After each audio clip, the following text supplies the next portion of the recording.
I woke up like this. Like I literally just woke up. This is my woke up face. When we were dating. It's my woke up face. Wow. I beg. When we were dating, would you say you were confident enough? Not confident is not the word, but would you like let me see you right after you just woke up? Yeah. Ah. Yeah. I don't remember not. Anyways, quick one. You want to think. Huh? Quick one. You want to think the Iyagba in marriage. Yagba. Like in this, not in a bad way, like an elder. Elder in the sense that you should be able to give advice. Okay. This is your 8th year, for crying out loud. You know what would have happened in 8th year? 8th year children, don't they? 8 years. No, shh. So what would you say? A couple of people, when I was doing that podcasting, a couple of people had shared their ideas and everything. But if you had to give ideas to, advice to young ladies, about to, getting married or, maybe dating and trying to find out, this guy, do I like this guy? What do I look out for in this guy? I learned that there should be negotiables, but there should be non-negotiables. Yeah. So what would be your negotiables and your non-negotiables? So I was checking that my boob is not in this video. Not in this video. Okay, negotiables that I had then was that. Okay, so sometimes I was particular about how maybe things like, oh, will it really open the car door for me and that kind of stuff. So you're really serious about that? Yeah, well, that was a. Sorry, I need to check this pursuit. Yeah, that was something that I found. Like I think the element. I love this skate, by the way, babe. Come, yeah. Let's start praying. I think the element of this. Don't worry. Let me you come back and talk. We're not using mic, so let me savo in.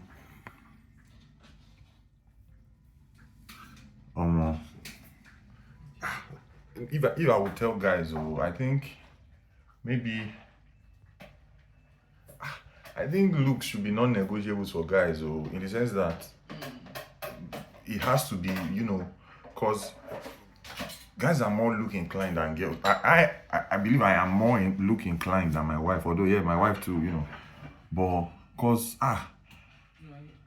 this is important. What I'm seeing right now, not even joking. So when I say looks should be non-negotiable for you, in the sense that the kind of ways you like your spec, the kind of physical things you like in a lady, don't play it as, don't compromise, don't push it aside, because it matters. For at least for guys, I don't know for ladies. It matters for ladies as well. Well, not every lady, but I feel like in the long run it does matter as well. You need to be attracted to whoever you're with. Imagine and that was something that, then they'll tell you, looks, even those aunties then, like, looks does not matter. You don't, as long as someone there will look after you. But I want to be able to look at the person and be like, oh, cool, blimey, this person's actually handsome.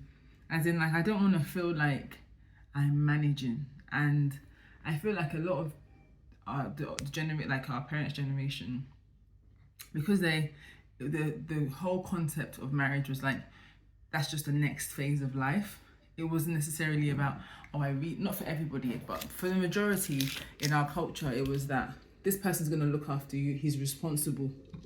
That was the number one factor. Number two, depending on number one and number two, switching that he has money or has the potential to make a lot of money.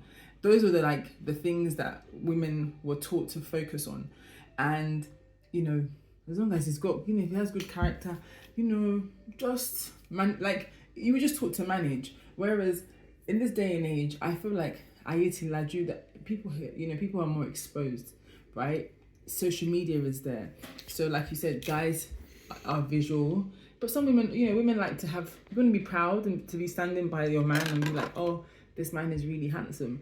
And so then you should think about that when you're thinking about partner. Let me slot in something there, and because marriage is so sensitive, it's very, very important. It's a huge thing. It's the most important decision after salvation that you have to take in your life, and you shouldn't settle. Now, when I'm saying you should looks should be non-negotiable in this, understand it this way. everyone God created, everything God created is good. Everyone God created is beautiful. Do you understand? But beauty is in the sight of the beholder. For instance, I am like, I like, I don't know how to describe it. Do you know? I like This thing of slimish, it's shapeish. not slimmage. Do you understand? Me, whereas there are guys that like full, like maybe ladies that are full and everything. So imagine if you now like maybe full, but you were just like, okay, they say looks is not really important. Let me settle for this slim person. Or meanwhile, it's not really what I would have gone after. You have deprived one person that would have enjoyed or appreciated that food more than you. You have deprived that person. Then I strongly believe issues will come up. Do you understand? Because you're going to see a lot of other full ladies in life. Do you understand? And and then you'll be attracted to them, and then it's just all going to be it's like you're setting yourself up for failure if you're thinking that you should just compromise on things that people tell you that they don't matter. You know what matters to you. And I feel like on my walk with God, because I'm learning more and more, and he shows me that truly the small things that I think about, he hears it. Even when I don't pray about it, God hears it and he recognizes it and he wants to give it to me. So therefore that means that matters. So how can I say that, I'll just manage, I don't really like him like that, but it's time for me to get married? Do you understand? Like, you're shortchanging yourself. That means you've stopped believing that God can give you what you want, because again, we have set a time frame on life and on how to live life, on the things that we should do in life, such as, if you're not married by 30, then it's like your life is on the decline. But when you think about it, 10 years before, you were just a child, like 20 is very young to be married. Between 20 and 30, there's a lot of things that your mind is still developing. At 30, when I think about my 30s, I feel like there's a lot of trial and error I've done in my 30s. I feel like in my 40s, I feel like I'm starting to really come into my own. There's so much life to still live. So to be told that, you're over the hill, especially for women, if you're not married at 30, the world has changed so much. It's not as simple as it was before to get married. You meet your family would normally go and they'll set sight on somebody else's family, like that, a friend's family, and be like, they have a son, marry my daughter. That's not how life is. So many things have changed. So there are women that are in their 30s thinking that they're declining because that's what they've been told. And I want to let you know that that's not true. There are standards, there are things, like you said, non-negotiables and negotiables. Never compromise on your non-negotiables. And you have to really take your non-negotiables to God, because sometimes we have unreasonable non-negotiables, things that we think are so important. Like I said about the whole opening the car door for me, because for me that showed that he cared for me, that shows that he loved me. But there's other ways that my husband shows me every day that he loves me and he cares for me. So therefore there are things that you need to think that what matters. But I will always say number one is he submitted to God? People can say that they love God, but are you submitted to him? Do you submit to God? Do you really love God? Right? And even loving God is to submit to him, right? And so that shows in their actions. So when you think about someone that is kind, someone that, if they love God, trust me, there'll be all of those things. Okay, so you started listening your negotiable and non-negotiable. I just really want us, because it felt like a good discourse on the appearance. I feel like people don't discuss it enough, so I don't want us to leave there yet. Okay. So the last, I would want to touch up something also. So why a lot of people and our parents also try to say it, like maybe you should really make them non-negotiables, is because, okay, for instance, you say you like somebody that is slim, you can marry the person and the person gives birth and they become full. So I want to touch on that. I forgive my, I'm trying to say the best way I can, but I want to touch on that a little bit, because it's possible. And so I would want to say that, yes, in as much as appearance, when you are making those decisions, although you are making your decisions with God, also prayer alongside and everything, but appearance, as much as you can, should be non-negotiable. But when you get married to the person that carries your appearance the way you want them to carry your appearance, once you get into that marriage, sorry, I'm looking down at my phone, I'm editing, that's why once you enter that marriage, then probably the non-negotiability of that appearance should It might come through. Do you know, you should maybe you should now calm down on it. At least you've married the person that you know. Yeah, because it's too late. Like I think if we see it as it's too late, I'm married to the person, but not in a too late in a bad way. That you have to you decided that you're gonna be with this person. Like you don't want to live a dead life, like because people are living but they're not living. Do you know what I mean? They're not alive, right? And to be alive is to be true to yourself, true to what and I mean true to yourself in the sense that you're not lying to yourself that I'm just here. This person is not my spec, but I'm just managing. You know, what's my spec? But that's not even what I'm saying, babe. Sorry. What I'm trying to get to is when you eventually marry your spec and maybe something happens beyond your spec's control and your spec get out of is no longer your spec. Do you understand? For instance, you like slim people. You don't like when people are maybe a bit.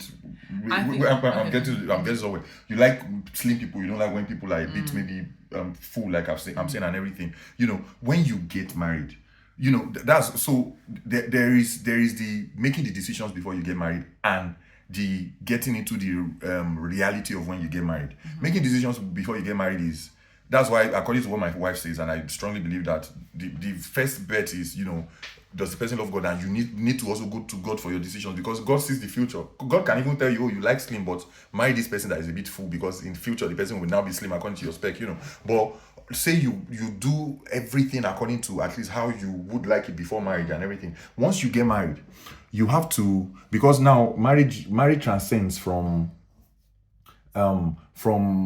it transcends to conscious decisions every day. Do you understand? You transcend from, oh, I love you because of your appearance, because of how you are, to I'm choosing to love you daily, day after day and everything. So you need to now understand that, yes, because we have a lot of issues of this was not the way you were when I married you. Why have you turned out to be like this? But you need to realize that things happen in life that can be out of your control. And I think it's maturity, to be honest. I think if you think about it really and truly, like it takes a lot of maturity to understand that the person that you're looking at, that it looks this way, in 10 years, 20 years time, it's very unlikely that they're going to look the same.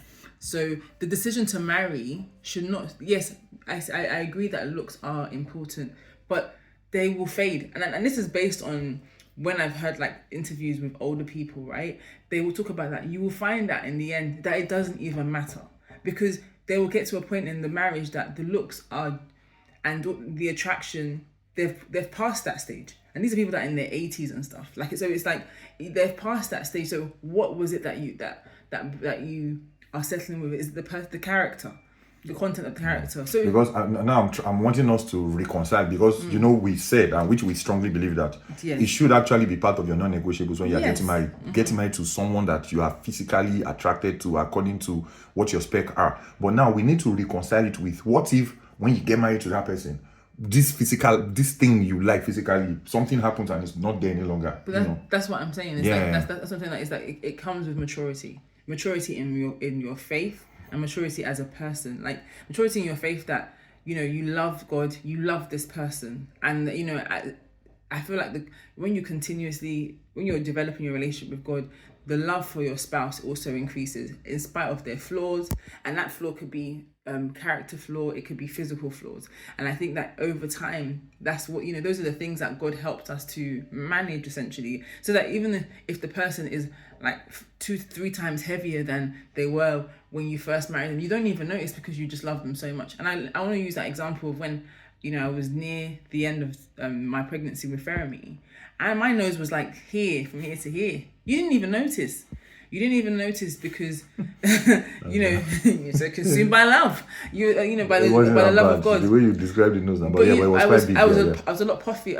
Puffier. So you know these are things, and you might say, oh, but you were pregnant, so you know that would have been terrible for him to feel. But let's be honest, we feel how we feel as human beings. Doesn't mean it's right, but we do feel like that. So I think that it's really our relationship with God that really helps us to determine the strength, number one, of our marriage, and also how we see our spouse. Because there are times when if we are so focused on the things that our spouse is not doing or they don't have, like, oh, yeah, look at your baby now, this now I married you, and you know you were really this, like, when we're so focused on that, it just brings it down, you know. So to summarize it, my stand, and I believe our stand is very important before you get married, to as much as you can within your control, you know, as much as you can within the context of what God is telling you, go towards, not that's not the most important thing, but do not rule it out. Physical attraction. Yes. But know that those are part of the things that you are just using to make your decision. But overall, when you get married to this person,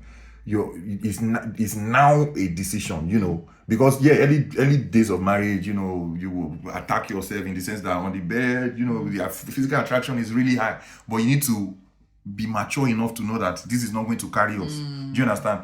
I thank God, that is helping me keep my baby in shape, and I pray he continues to help me keep and there is that as well. And I think let me just finish what I'm saying, but there are the chances. Do you understand? Like, because there are people that once they go, for instance, now I also believe that was a work of God, that first pregnancy, because when I look back at the picture and I saw my wife, like, she was really huge. Do you understand? I wasn't seeing it that way at that point. So I also believe that that's the hand of God. But you need to understand that there's a possibility, something happens and not a bad, God forbid any bad thing and everything, but there's a possibility that maybe because of hormones, because maybe as they grow more, there are some people that even once they give birth, no matter the workout they do and everything, they don't really get back to their previous shape that they are and everything. So would you now say, oh, this is part of my non-negotiables, but now you have deviated away from my non-negotiables, so we can't continue. So you need to. So I think that is where the not putting much importance on looks that our parents talk to us about, I think that is where it comes in. So summary from me is the fact that it's important in making your decisions, but it should not be that important in living your life as as couples. Do you understand? Although within the scope of what you can control, also whatever that your wife loves in you, try and keep it up yourself in terms of appearance. Whatever your husband loves in you, try and keep it up yourself in terms of appearance. Exactly. Whatever you can control, physically, maybe you need to go for exercise. Try your best. At least make the person know say you did try. Do you understand? Do your best and leave the rest. Do you understand? I knew we wanted to talk about negotiables and non-negotiables, but once we enter this, topic, I felt like we should just dwell there a little bit, because people don't talk about it and it becomes a huge problem. Yeah. So while we're out of now, I'm going to pass the mic to you, because I want to get back to the initial question so just list the negotiables and non-negotiables you looked out for in me. I didn't even know you were looking out for all those things. I think that, like, for me, I went through a lot of those examinations. More cross with continue. So I didn't want someone that was shorter than me. Was that negotiable or non-negotiable? It was non-negotiable. I wanted. So height for don't cut me off if I know tall. You're shorter than me, then yeah. Like, how? I'm not even that tall. Like, continue. That, and what else?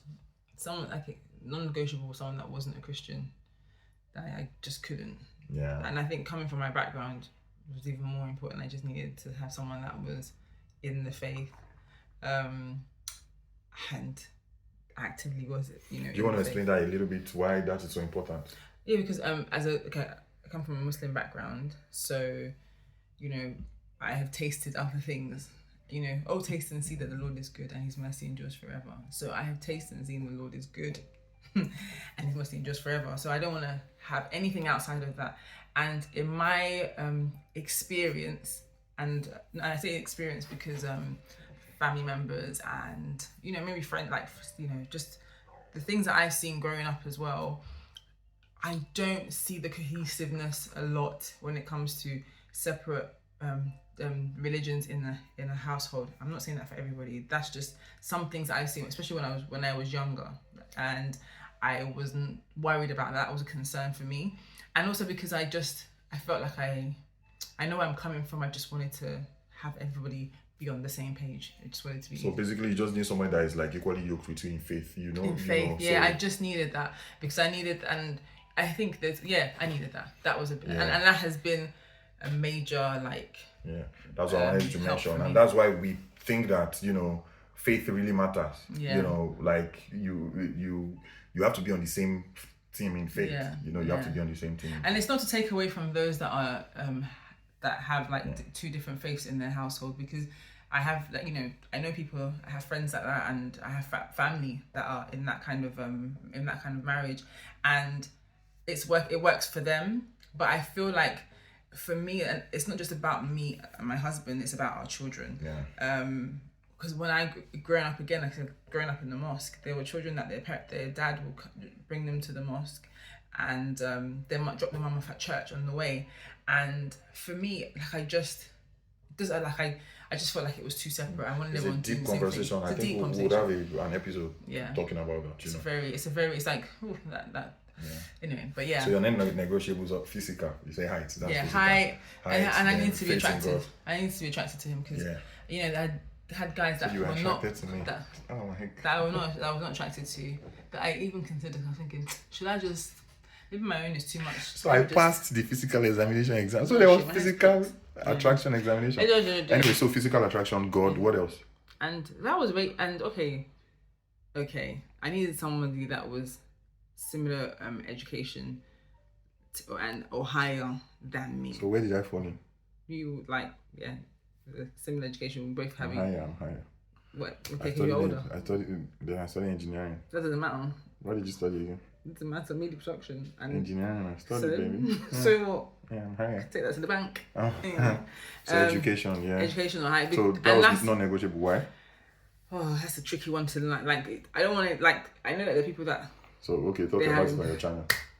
Because this is something that some girl on TikTok went viral for, about like talking about how she couldn't marry someone that was of a lower financial status than her, and I agreed with that. We're not going to talk about that now. I'm talking about it on my channel. But yeah, that's similarly how I felt about educational status. Because, so that means financial too. You weighed me up financially. Yeah, because So there's a chance that if I didn't reach some financial whatever, and it's not like it's not even like we really had money then anyway. I could buy you the most expensive line in the neighborhood. So I was richer than you. You were richer than me, yeah. You were. I was barely getting my salary. So that was also part of it. So guys, work.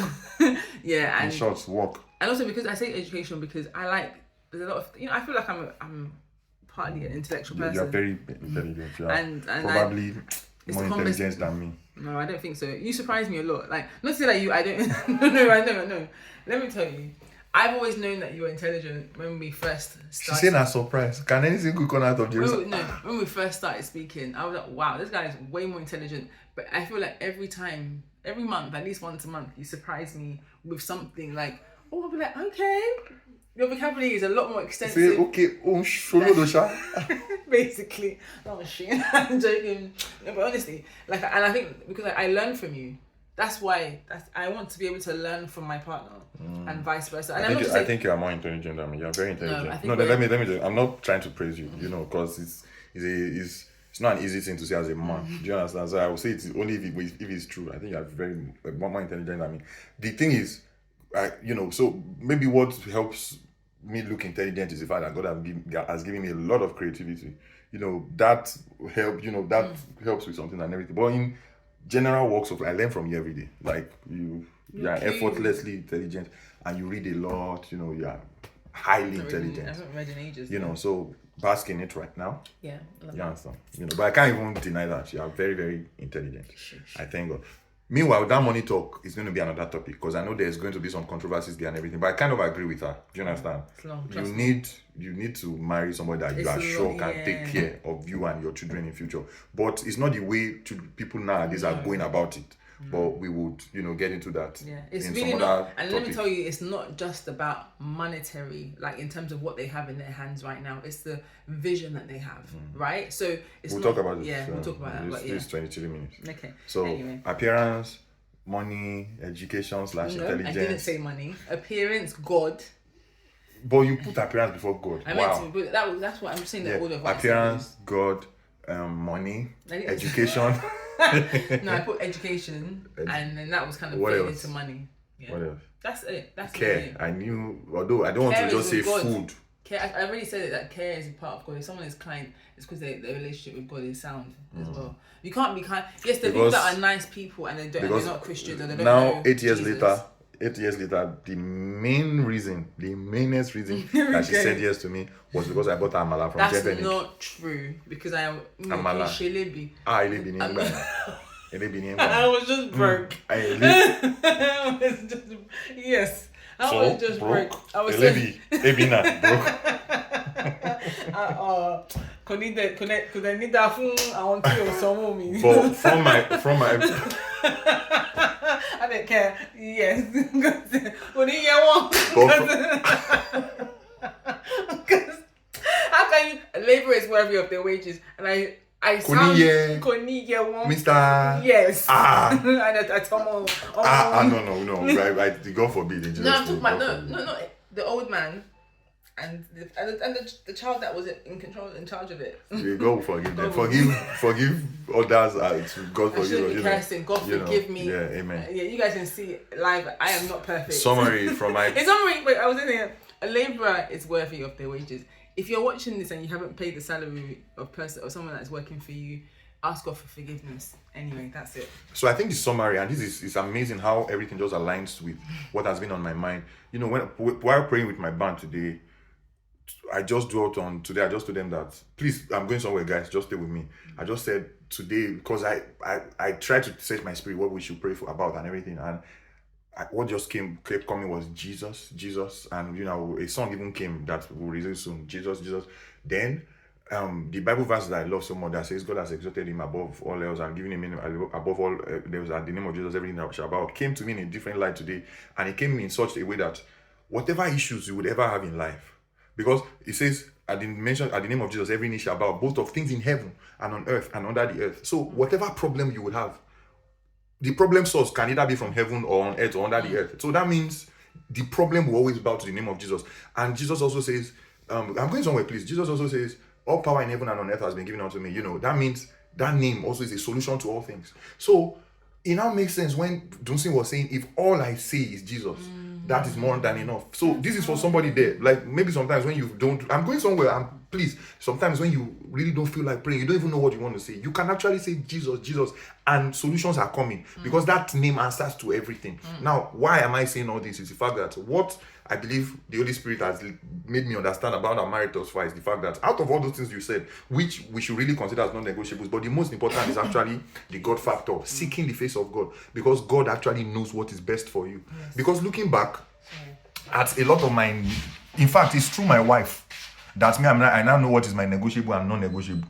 Is when I've married, because God actually even knew what I love, like what is good for me better than I would have known at that time. Do you understand? So I'm now realizing that, I like this. And she has it. It would have been bad if she does not have this. Do you understand? So God saw my own future. And what I needed as a man, what would give me happiness in my family, in my marriage, and what would, for example, that skirt is one of my very huge non-negotiables. We're going to have to buy like 24 more, But my point is, in as much as you look out for all these things, and you should, but your main priorities should actually be to seek the face of God, and because he knows you more than you, he's the one that created you. So he knows what is best for you at the end of the day. And he knows what you should actually even look out for, put as a non-negotiable or negotiable that it's not even on your plate right now. You're not even thinking of. But you get, so seeking the face of God, alongside everything we have said, but seeking the face of God should be the most important. Yeah. Thank you so much. I love you so much. 8 years later. So yeah. I see. I get it. Babe, thank you. And please tell me that it's because I love this girl. That's why you went today. Was that part of your thoughts process? No, it wasn't. You just went because it was easy. That could be part of it. But then, it's so funny because you hate this top, but you like it because I'm wearing it with the skirt. So I was like, if I wear it with this skirt, then you wouldn't even know. You didn't think about me when you were wearing it. I did though. I thought about you because I know you hate this top. Alright, guys. And then I was like, with this skirt, you're gonna love it. Bye. Love you. See, but love you with the love of Christ, anyways. Anyway, am I binu pe mo shepe lórí ibi báyìí? Am I binu? Am I cut it out? Yeah, Jebu ni. Am I? I mean, some people Jebu man shepe, Are you gonna cut this out? No, I'm not. So I'm just going to upload it like that. Thanks. But you have neutralized, tranquilized the.